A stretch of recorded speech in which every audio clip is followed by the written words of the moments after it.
2023 গোড়া বইমেলা অনুষ্ঠান অনুষ্ঠিত হলো, যেখানে কবি, লেখক, সাহিত্যিকদের সম্মান জানানো হলো। আর উপস্থিত ছিলেন সাহিত্যিক, লেখক, কবি মাননীয় সময় কিস্কু মহাশয়।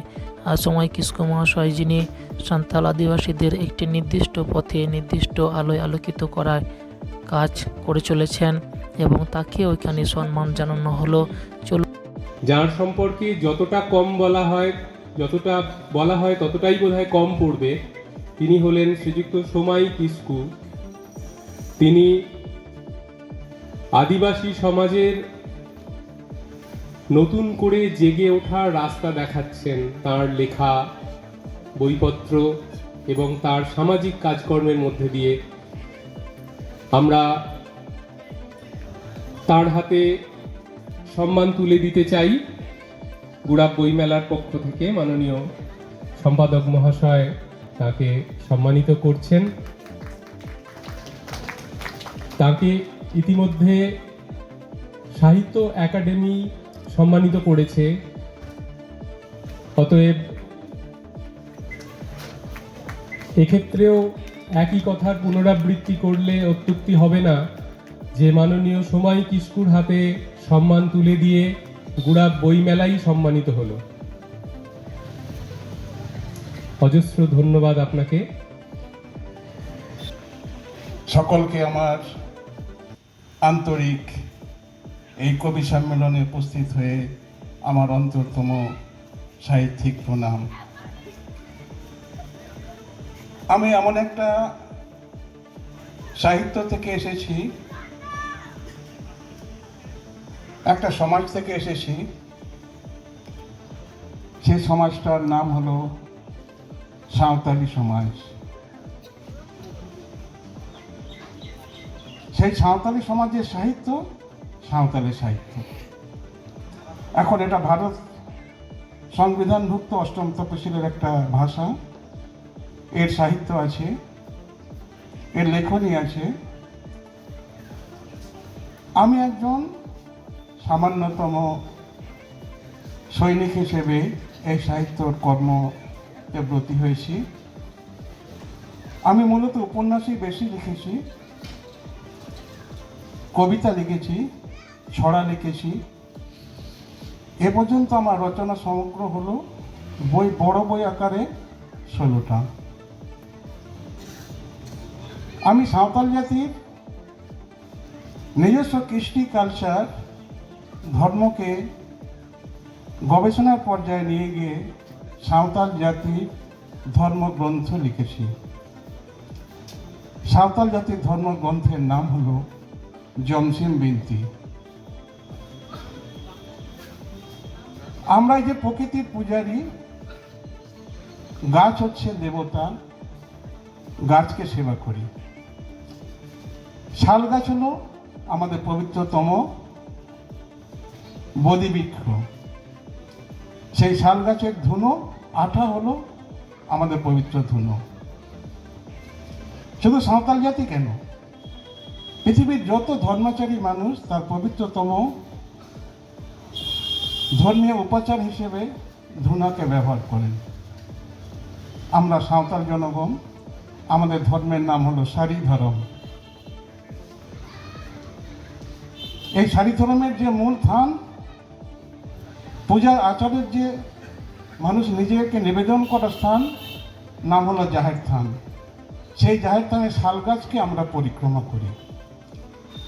শাল, সেই হিসেবে শাল পাতা হলো পবিত্রতম পাতা, শাল ফুল হলো পবিত্রতম ফুল।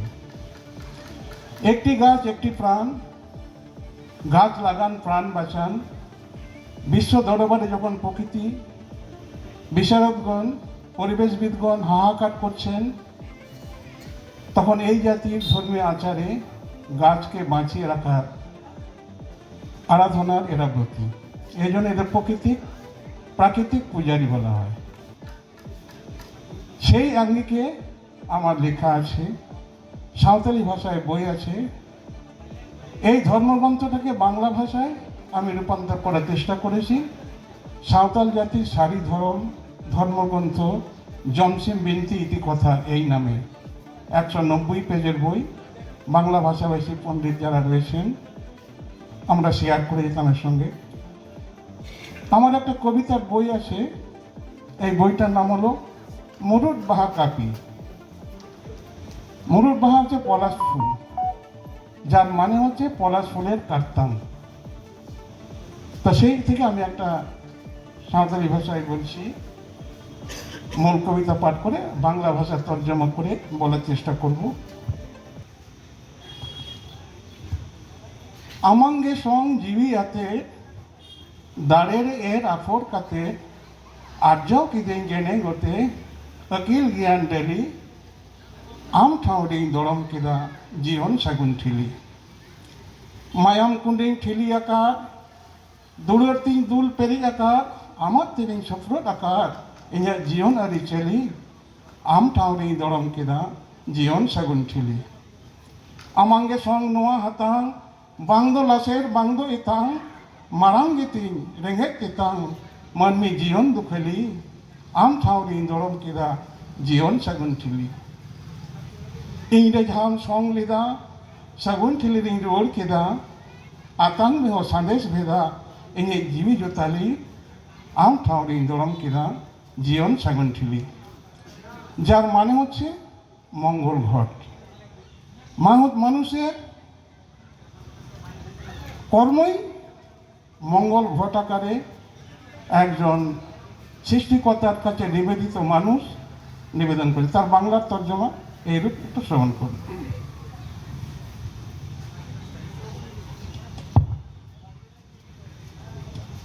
মঙ্গল ঘট। তোমার দেওয়া দেহ প্রাণের পরে মানবতার বীজ বপন করে আবাদ করিলাম হৃদয় ভরে জ্ঞান অনুভূতি আত্মগ্লানি তব পাদপদ্মে নিবেদিলাম হে মোর দেহ কলসখানি। হৃৎপিণ্ডকে মঙ্গল ঘট করি ভক্তি রসে স্নেহ সুধা ভরি সাজাই সে মঙ্গল ঘট মোহ দেহ পটে সাজিখানি তব পাদপদ্মে নিবেদিলাম হে মোর দেহ কলসখানি। তোমার দেওয়া মোর জ্ঞান দোতনা তীক্ষ্ণ কিনা তীক্ষ্ণ কি ভোতা তাও জানি না মানব জনম সার মোর ক্ষুধা তৃষ্ণা কতটুকু তোমায় জানি তব পাদপদ্মে নিবেদিলাম হে মোর দেহ কলসখানি। যা দিয়েছিল মোর দেহ পটে ফিরিয়ে দিলেন তব মঙ্গল ঘটে ফলিয়েছে যা জীবন তটে লহ হে অঞ্জলি তব পাদপদ্মে নিবেদিলাম হে মোর জীবন কলসখানি। নমস্কার।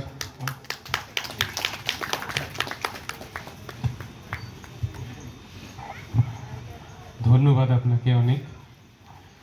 এই একটা বিশেষ দৃষ্টিকোণ থেকে আমরা অনেকেই হয়তো দেখতে পারি না সমাজকে, যেভাবে প্রান্তবাসী করে রাখা হয়েছে সমাজে। এই অত্যন্ত সমৃদ্ধ একটি সংস্কৃতিকে তার কণ্ঠস্বর হয়ে উঠলেন মাননীয় সোমাই কিস্কু, তাকে অনেক ধন্যবাদ। আমি